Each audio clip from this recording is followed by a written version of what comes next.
Bom, no programa de hoje nós vamos falar de basquete. O esporte criado nos Estados Unidos em 1891 se espalhou pelo mundo, passou a integrar as Olimpíadas e se profissionalizou com a criação de ligas e federações. Nos últimos Jogos Olímpicos, em 2012, o basquete brasileiro não foi bem. Nem a equipe masculina, nem a feminina levou medalha. Mas quais são as expectativas para os Jogos no Rio? Esta é a pauta do Viva Voz de hoje, que está no ar pela rádio e também pela TV Univale. Hoje quem me acompanha é a acadêmica de jornalismo Vanusa Chatti. Boa tarde, Lisa. Boa tarde a você que acompanha o programa Viva Voz pela Rádio Univale FM e pela TV Univale. Lembrando que você deve e pode interagir com o nosso programa pelo Instagram e pelo Twitter, ambos @Viva Voz Univale, e também pelo Facebook, facebook.com/Viva Voz Univale.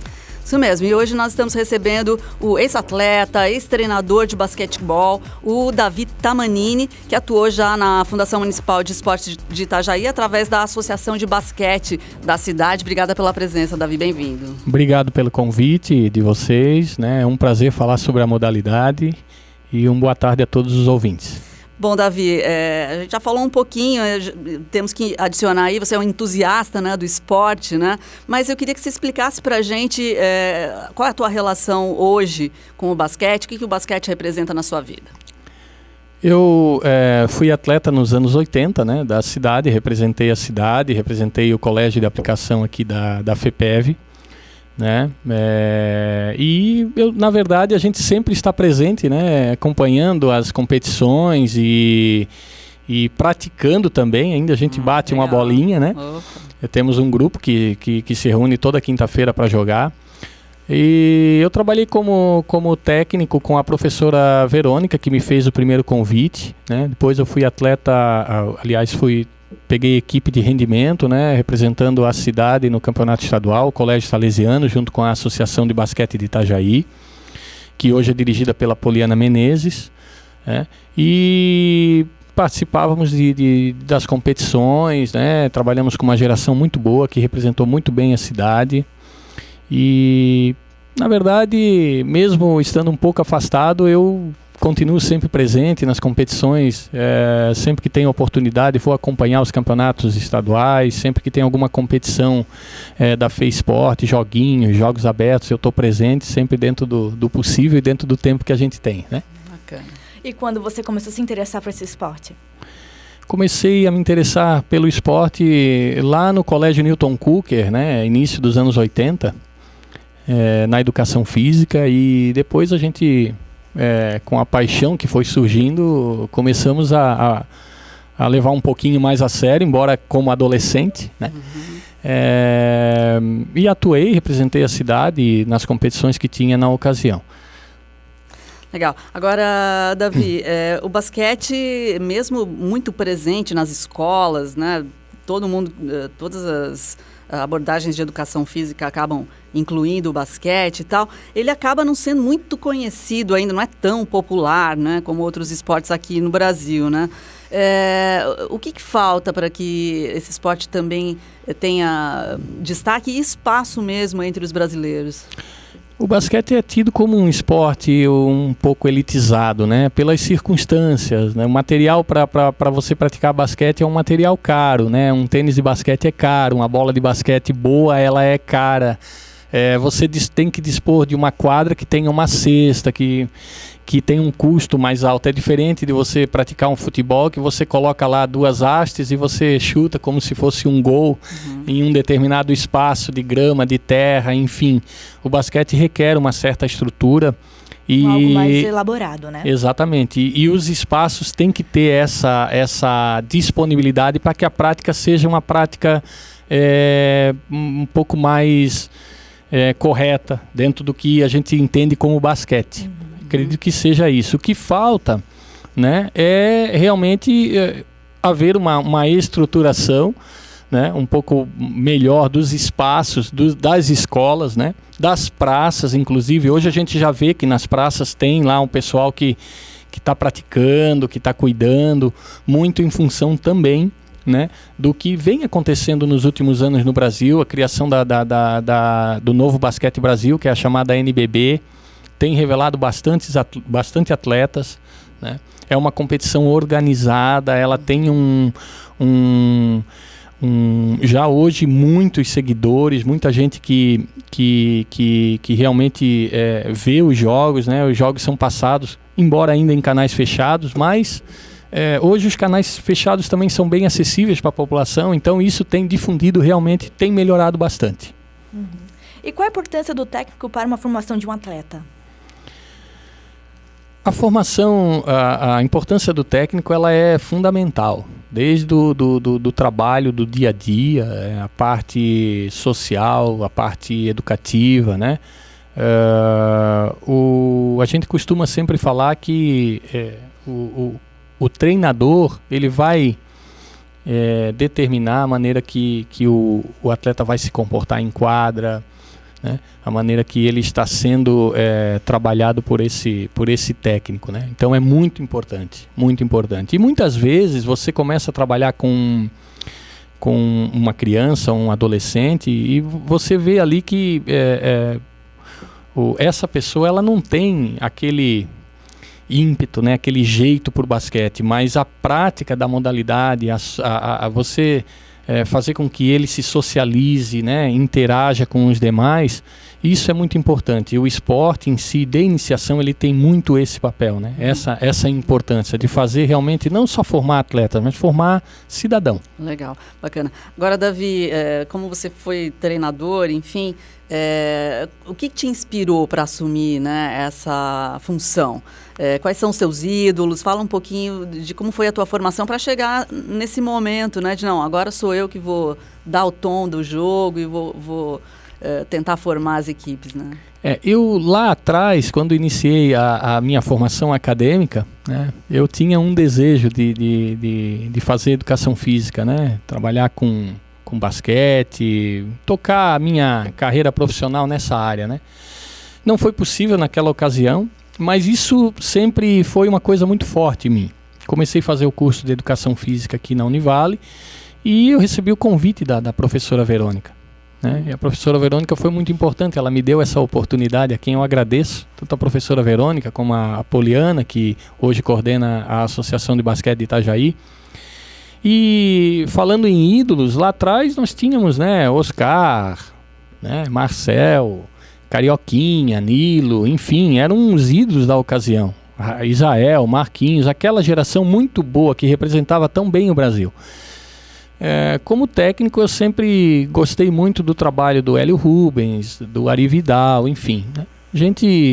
Perante essas pessoas, a gente era um mero professor de basquete, né? Trabalhar com iniciação, trabalhar a formação sempre foi algo que eu sempre tive desejo. Nunca me enxerguei como um técnico especialista, muito mais aquela participação, usar toda a minha experiência de quadra e de acompanhamento e de entusiasta para passar isso para algumas crianças, alguns adolescentes, alguns atletas em si, né? Quais são as características de um atleta de basquetebol? E qual o tipo físico para se tornar um atleta? Quando se fala em jogar basquete, e às vezes... Já imagina aquelas pessoas super altas. São, né? Pessoas altas, e às vezes eu falo que eu joguei, né? E as pessoas dizem assim, não pode, você é baixo, jogou basquete, né?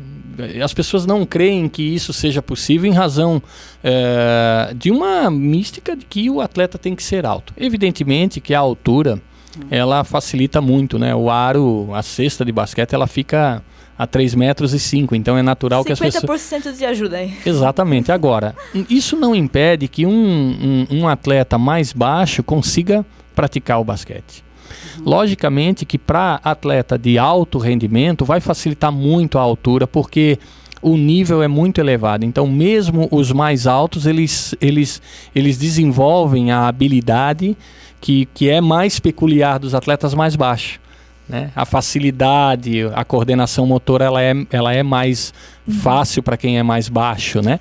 Então, você, com o treinamento, com as técnicas de treinamento que existem hoje, você consegue deixar um atleta alto, habilidoso, né? Com coordenação.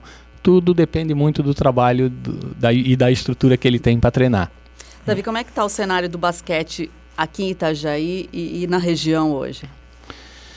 Então, Itajaí hoje, ele conta com a Associação de Basquete de Itajaí, né, que eu falei agora há pouco, né? Tem equipe masculina, equipe feminina, né? A equipe feminina, ela está um pouquinho mais estruturada, ela já tem um time adulto, né? Com o treinador Gustavo, participa dos campeonatos estaduais, das competições da FESPORT, jogos abertos, enfim, tem tido alguns resultados bons, né? E a gente sempre coloca que quando nós temos um adulto bom, nós temos toda uma referência para você criar uma categoria de base boa. Ela vai servir de referência, essa categoria adulta, para quem vem de baixo, né? Olha, eu quero chegar lá, eu quero jogar lá no time adulto da cidade. Então, se isso realmente, né, tiver sido feito de uma maneira adequada, é natural que começa o pessoal a despertar o desejo de jogar basquete. No masculino, está sendo feito todo um trabalho de reestruturação que vai demandar um pouco mais de tempo, ele vai ter que trabalhar um pouco mais realmente a base, né, captar mais atletas. Estão disputando algumas categorias, inclusive eu tive assistindo em Balneário Camboriú o campeonato estadual sub-12 e sub-13, uma das etapas. Sim. Então é todo um trabalho de início realmente, né?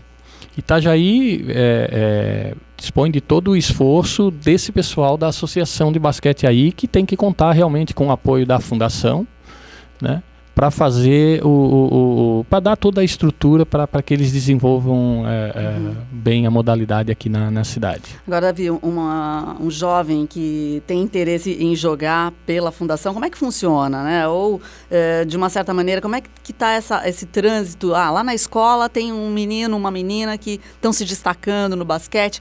Como é que faz para estimular esse jovem a seguir em frente para realmente virar um atleta? Todo treinador de município, o que ele conta? Ele tem que contar com o professor de educação física, né? O professor de educação física, nesse papel, ele é fundamental. Na hora que ele está dando a aula de basquete, porque uma coisa é aula de basquete, outra coisa é treino de basquete, né? A aula de basquete está inserida lá na grade curricular da escola. Então, ele vai aplicar o basquete lá para a criança. Naturalmente, vendo alguma afinidade com a modalidade, com o gesto motor do basquete, é natural que ele encaminhe, vai lá na fundação, tem a escolinha que é em tal local, ou liga lá na fundação, eles vão encaminhar para a associação, o técnico vai fazer o trabalho, né? Vai iniciar. A gente vê bastante gente começando. Nesse campeonato sub-12 e sub-13 que eu vi, eu falei com o técnico Ivan, professor Ivan, ele disse, olha, Davi, tem menino aí de 30 dias de basquete. Então, tu vê que ali é uma iniciação. Então, você vê um menino alto, como eu vi ali, de 12, 13 anos, bastante alto, né? E que já foi chamado e agora é uma questão de trabalhar e fazer com que... Exatamente, e trabalhando esse adolescente para que ele realmente tome gosto, né, pela modalidade, né? Agora, o próprio jovem pode ir independente, pode ir na fundação e, eu quero participar, enfim? A fundação, ela acolhe bastante esse jovem, né? Eu lembro da época que eu era o técnico, sempre que o pessoal ligava lá, eles passavam para o técnico, olha, Davi, tem um menino assim, tal, ele quer fazer a aula de basquete, e a gente chamava, né? Muitas vezes você recebe um adolescente que pela estrutura você não consegue colocar ele lá atrás na etapa que ele merece. Então, se você está em ritmo de competição, você não dispõe desse tempo para fazer um trabalho isolado com ele. O que é muito válido e é a experiência de outros municípios são os chamados polos ou núcleos de basquete que existem em bairros, em pontos estratégicos da cidade, que é o caso, por exemplo, do trabalho que é feito lá em Jaraguá do Sul e que já foi feito aqui em Itajaí, né, através do projeto Esporte Cidadão, lá nos anos de 2008, 2009...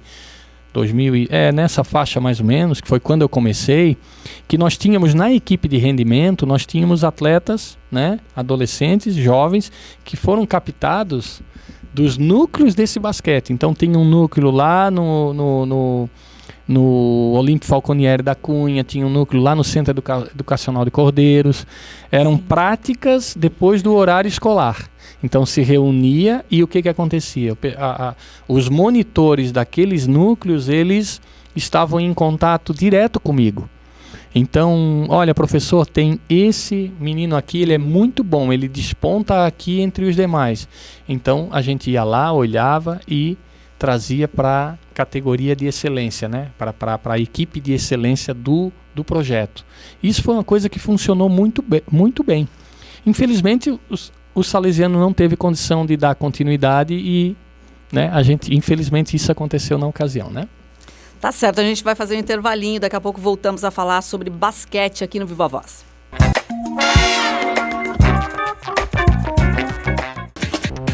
Já estamos de volta hoje conversando com o Davi Tamanini, que é um entusiasta do basquete. Essa é a nossa pauta aqui hoje.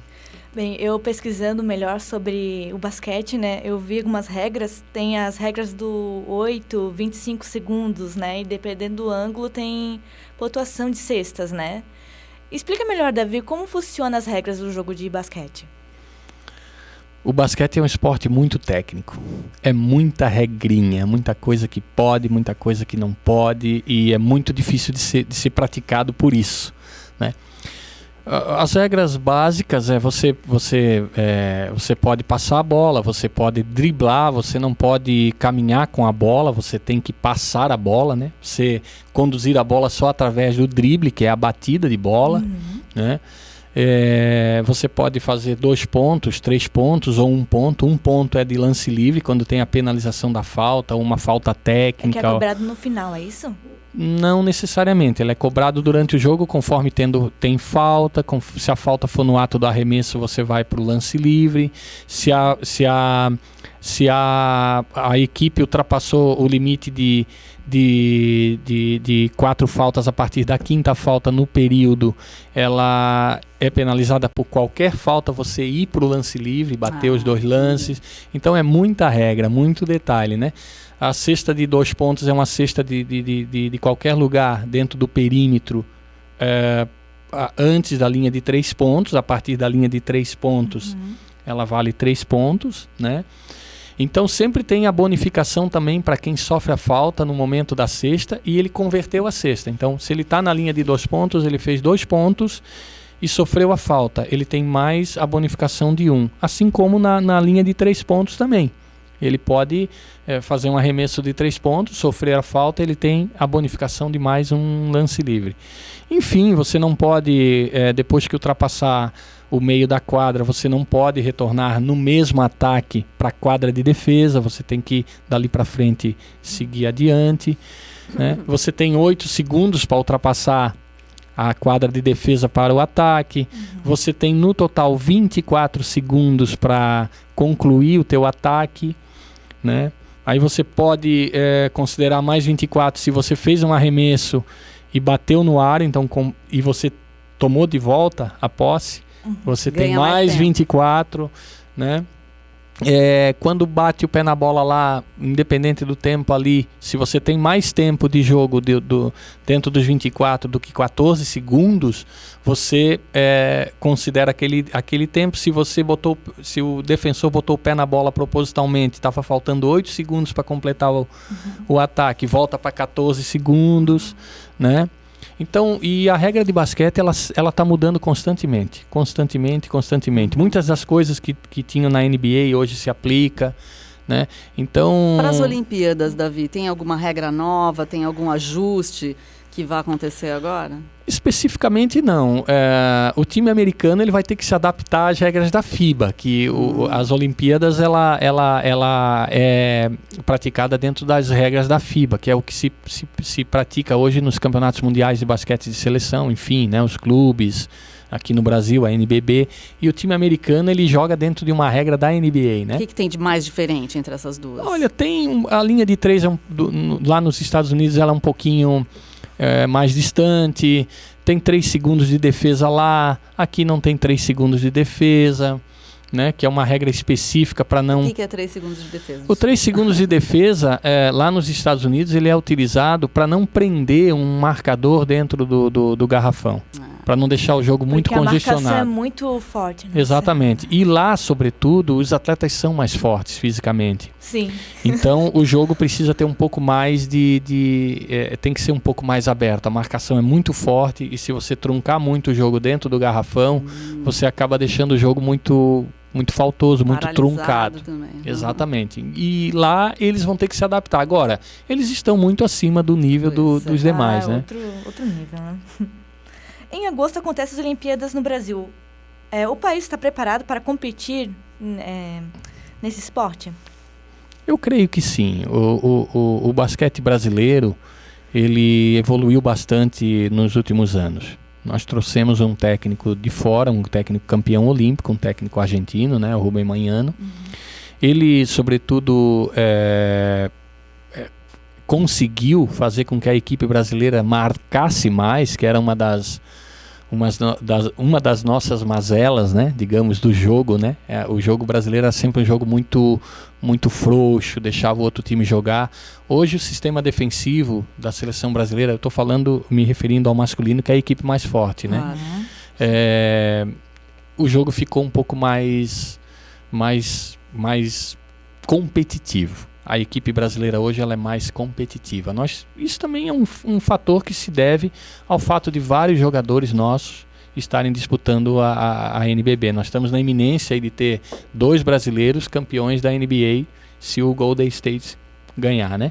Então nós vamos ter 2 brasileiros campeões, né? E a gente torce para isso. Certeza. Eu particularmente estou torcendo. Então, no time masculino eu vejo boas expectativas, embora esteja muito nivelado. Assim como o Brasil, outros times estão muito no nível do Brasil. Cita então, alguns aí. Quem que você acha que entra na disputa de medalha? Nós vamos ter sempre a Argentina, a Espanha, alguns países ali daquela região da Sérvia, Croácia, né? Eu não me recordo agora se a Sérvia ou a Croácia, mas países daquela região europeia ali que são muito, muito fortes no basquete, né? Ali vai ter bastante competição, ali é num nível bastante elevado. Quem são os grandes nomes do basquete hoje no Brasil? Hoje nós podemos citar os atletas que estão disputando a NBA, né? Nós temos Varejão. Anderson Varejão, Nenê, Thiago Splitter, que é da região de Blumenau. Eu vi jogar aqui em Itajaí, né? Quando jogava por Blumenau. O Leandrinho, nós temos novos jogadores, né? Que é o Raulzinho, que joga no Utah Jazz, um armador muito bom, despontando e que vai fazer assim, vai dar uma contribuição muito importante para a seleção. O próprio Marcelinho Huertas, que joga no Lakers, né, tem feito grandes partidas quando entra, né? Então, o Brasil está bem representado, pelo menos individualmente nós temos uma equipe forte. É a questão de o técnico conseguir fazer o time jogar bem. Isso vamos ver se ele tem o tempo, se foi preparado. Eu creio que sim, esteja preparado para fazer essa apresentação muito boa.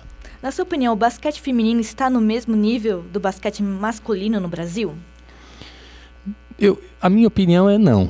Eu acho que não. Eu acho que o Brasil ele teve uma geração muito boa com a Paula, a Hortência, a Janete, enfim, toda aquela geração, Marta, né? Que conquistou, foi vice-campeã olímpica, né? E depois teve uma lacuna. Eu acho que agora o trabalho ele está sendo reformulado, né?